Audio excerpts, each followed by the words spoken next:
अभी हमारे देश के रक्षा बजट में एक बहुत बड़ा हिस्सा वेतन और पेंशन में जाता है। आगे इन अग्निवीरों को पेंशन नहीं देनी पड़ेगी, तो क्या सैन्य बजट को संतुलित करने के लिए ही यह स्कीम लाई गई है? अगर हां, तो फिर उन सदन वीरों की पेंशन और भत्तों पर कैंची क्यों नहीं चलती, जिनके करोड़पति होने के बावजूद देश में सालाना सैकड़ों करोड़ रुपए पूर्व विधायक, पूर्व सांसदों की पेंशन पर खर्च किया जाता है। आपकी टीवी स्क्रीन पर एक तरफ सेना में भर्ती के लिए जाने वाले युवा हैं, जो राष्ट्र सुरक्षा का एहसास हमेशा देते आए, क्योंकि उन्हें उनके परिवार और भविष्य की सुरक्षा का भरोसा हमेशा रहा। अब नई योजनाओं में युवाओं के मन में भरोसे का संकट। दूसरी तरफ राजनेता है, जिनकी भविष्य की राजनीति और समाज सेवा का चाहे अता पता भी न रहे, लेकिन इनके भविष्य की सुरक्षा का भरोसा हमेशा इनके पास रहता है। 4 साल के लिए एक नए सैनिक को ले रहे हैं, उसके बाद उसको भी रिटायर कर रहे हैं। तो एक विधायक है, वो 5 साल के लिए रह रहा है, उसको उसके बाद मिल रहा है पेंशन। अग्निवीर 4 साल देश सेवा करने के बाद पेंशन के हकदार नहीं रहेंगे, लेकिन सदन वीरों की स्थिति देख लीजिए।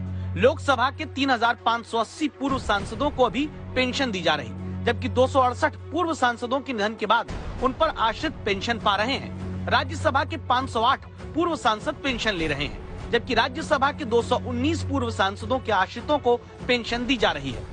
2017-18 के आंकड़ों के मुताबिक देश में जहां पूर्व सांसदों की पेंशन पर हर महीने 58 करोड़ रुपए खर्च हो रहे थे, 2018-19 में पूर्व सांसदों की पेंशन पर खर्च बढ़कर 70 करोड़ 50 लाख रुपए प्रति महीने हो गया। साल का हिसाब आप खुद लगा लीजिए, कितना पैसा पूर्व सांसदों की पेंशन पर जा रहा है।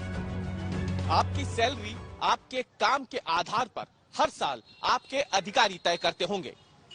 दुनिया के तमाम देशों में भी जनप्रतिनिधि अपनी सैलरी और सुविधाओं पर खुद फैसला नहीं कर सकते हैं, लेकिन हमारे देश में सांसद हो या विधायक अपनी सैलरी और भत्ते का फैसला सदन में आपस में मिलकर आम सहमति से ही कर लेते हैं। अब तक सेना के जवानों के पास 17 साल की नौकरी, फिर पेंशन समेत दूसरी सुविधाएं रही।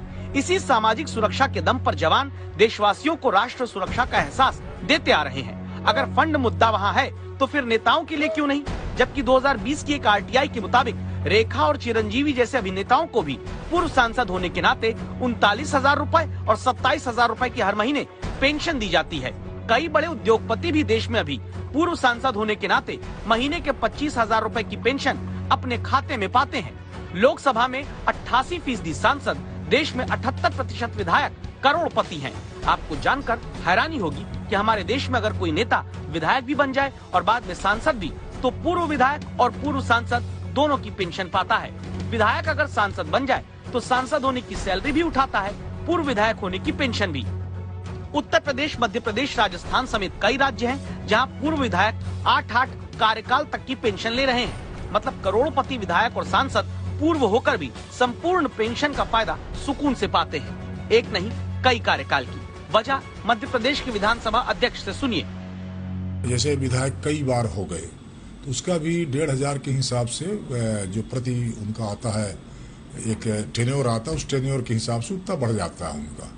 तो ये नियम है उसका। पूरे एक सेट का 35,000 है, और फिर जितने सेट होंगे वो उसके हिसाब से वो वृद्धि हो जाती है। अभी से ऐसे समझिए कि विधायक अगर एक बार मध्य प्रदेश में बन गए, तो फिर चाहे 5 साल का कार्यकाल पूरा हो ना हो, विधायक जी को पूर्व एमएलए होने पर हर महीने 20,000 रुपए की पेंशन मिलती है, 15,000 रुपए का मेडिकल भत्ता। इसके बाद विधायक दोबारा बन गए तो जितने साल विधायक रहे उसके आधार पर सालाना 9,600 रुपए जुड़ते जाएंगे। राजस्थान में 5 साल के कार्यकाल के बाद पूर्व विधायक को 35,000 रुपए हर महीने पेंशन मिलती है। फिर दूसरी बार विधायक बने तो 2 कार्यकाल के बाद 43,000 रुपए की पेंशन।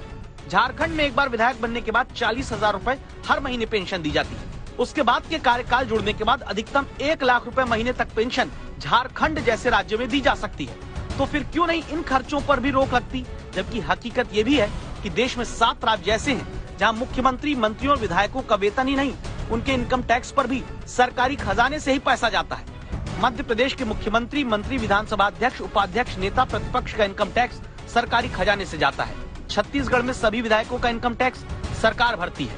हरियाणा में मुख्यमंत्री, मंत्री, विधानसभा अध्यक्ष, नेता प्रतिपक्ष का इनकम टैक्स सरकार देती है। झारखंड में विधायकों के वेतन पर इनकम टैक्स सालाना 5 करोड़ रुपए सरकारी खजाने से जाता है। पंजाब में 117 विधायकों के इनकम टैक्स पर सालाना 11 करोड़ रुपए का खर्चा सरकार कर रही है।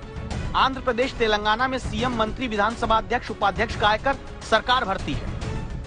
एक अनुमान है कि सालाना 1000 करोड़ रुपए से कहीं ज्यादा का पैसा पूर्व सांसदों और विधायकों की सिर्फ पेंशन पर खर्च हो रहा है। ऐसे पूर्व सांसद और विधायक जो करोड़पति हैं, तो क्या सुविधाएं सिर्फ सदन वीरों के लिए ही रहेंगी? आज तक ब्यूरो।